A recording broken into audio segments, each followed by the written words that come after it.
சங்கரன் கோவிலில் திருமண விழாக்கள் நடைபெறும் மண்டபத்தின் முன்பு நிறுத்தப்பட்ட இருசக்கர வாகனங்களை திருடிய நபரை போலீசார் கைது செய்தனர்.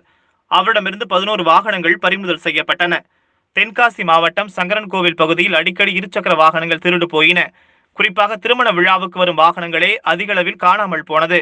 இதுகுறித்த தென்காசி மாவட்ட காவல் கண்காணிப்பாளர் சுகுணா சிங் உத்தரவின் பேரில் சங்கரன் கோவில் டிஎஸ்பி பாலசுந்தரம் தலைமையில் சப் இன்ஸ்பெக்டர் சோழையப்பன், ஏட்டு கிருஷ்ணமூர்த்தி, முனியராஜ், வீரையா ஆகியோர் கொண்ட தனிப்படையினர் விசாரித்து வந்தனர்.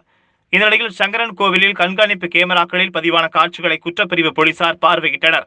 அதில் ஒருவர் மொபைலில் நகரின் பல்வேறு பகுதிகளில் சுற்றி வருவது தெரியவந்தது. இதனிடையில் இன்று சங்கரன் கோவில் பயணியர் விடுதி முன்பு குற்றப்பிரிவு போலீசார் வாகன சோதனையில் ஈடுபட்டனர். அப்போது பைக்கில் வந்தவரை பிடித்து விசாரணை செய்தபோது முன்னுக்கு பின் முரணான தகவல்களை அளித்தார். போலீசார் தீவிர விசாரணை மேற்கொண்டதில் அவர் விருதுநகர் மாவட்டம் ராஜபாளையம் அருகே உள்ள அழகாபுரியைச் சேர்ந்த பிச்சையா மகன் ஜோதிமுத்து என்றும், சங்கரன் கோவில் மற்றும் சிவகாசி பகுதியில் இருசக்கர வாகனங்களை திருடியதும் தெரியவந்தது.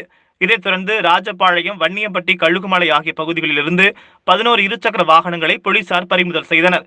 இதில் 8 வாகனங்கள் சங்கரன் கோவிலிருந்தும் 3 பைக்குகள் சிவகாசியிலிருந்தும் திருடியது தெரியவந்தது. மேலும் இதுகுறித்து குற்றப்பிரிவு போலீசார் விசாரணை மேற்கொண்டு வருகின்றனர்.